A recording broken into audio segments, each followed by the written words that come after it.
Thursday, 25th October saw Union Bank celebrate the grand finale of its 100-year anniversary with two remarkable events held at the Landmark Event Centre in Lagos, Nigeria.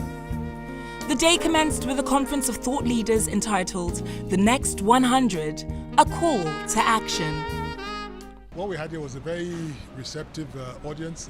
We had people talking about the real issues in society, the real issues in the environment. Because very often we spend time talking about making, as banks or as people in the financial sector, we spend time talking about numbers, hard things, right? But we forget, or we don't pay enough attention sometimes on the fact that we have to take care, the society itself, right? The environment, the economy, right, is dependent on things like poverty being eradicated, things like children being educated, women being empowered. We address those, we address the larger economy. That's what's missing for women, that economic empowerment and creating a level playing ground for them to compete equally, because the systems are not designed in such a way that women can come in and compete equally. Like the Emir mentioned, you cannot negotiate a good contract where you are negotiating it from a point of inequality in the first place. Featuring noteworthy speakers such as the Emir of Kano, His Royal Highness Sanusi Lamido Sanusi, Deputy Secretary General of the United Nations, Amina J. Mohammed, the CEO of Union Bank, Mr. Emeka Amuwa, CEO of WAVE, Ms. Enrawani.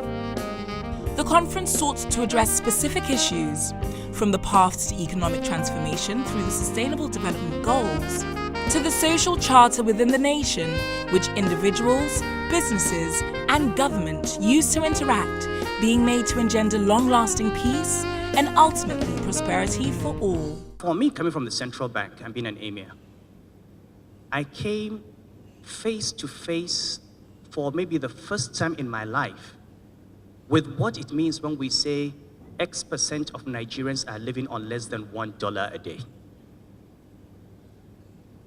It means that for those people, their children die every day because they cannot afford 3,000 naira on drugs. 3,000 naira.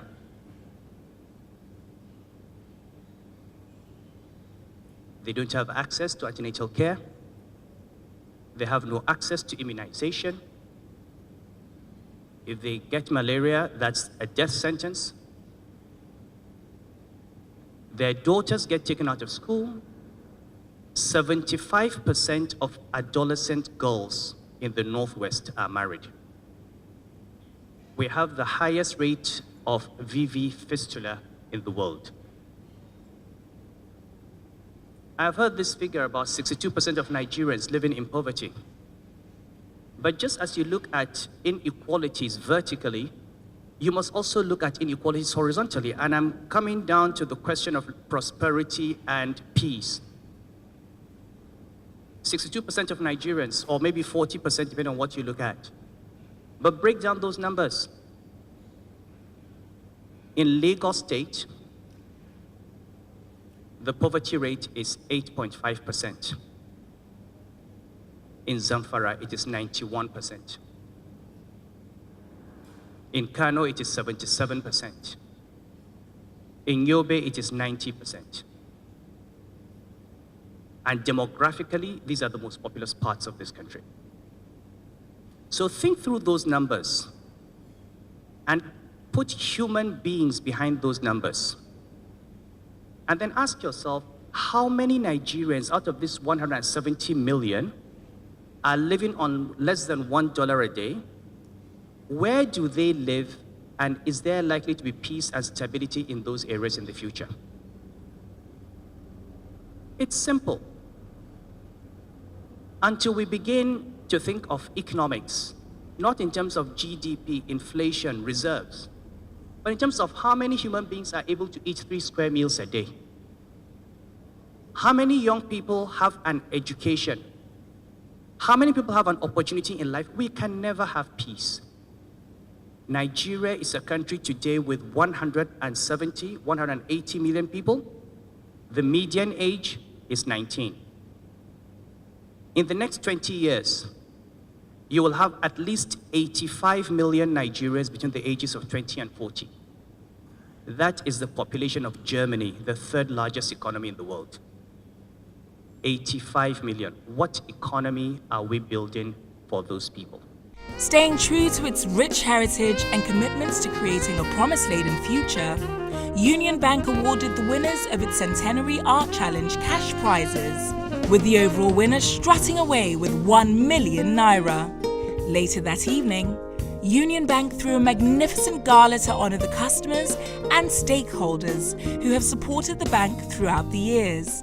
If you analyze and look at what are the things that are holding back economic growth, and look at it from any private sector perspective, we all want more customers, we all want more consumers, right? We're a nation of 180 million or so, 62% living below the poverty line, which means that there are very few, relative to the number of people in Nigeria, there are very few consumers and therefore very few customers, right? So if we're able to, and we ran some numbers, if you're able to reduce poverty levels by half, by 2020, you would have created 60 million new consumers. 60 million new consumers, it's a large number, but 60 million consumers means 60 million new consumers of a variety of goods and services, right? If at the same time you empower women more, right? Again, you achieve the same objective. If at the same time you educate the children better, you achieve the same objective. So if you attack the goals, right, or the problems that are guided, that those goals reflect, then it's actually, you create a virtuous cycle, and you create many more consumers, and those consumers are the ones that can impact positively on your business.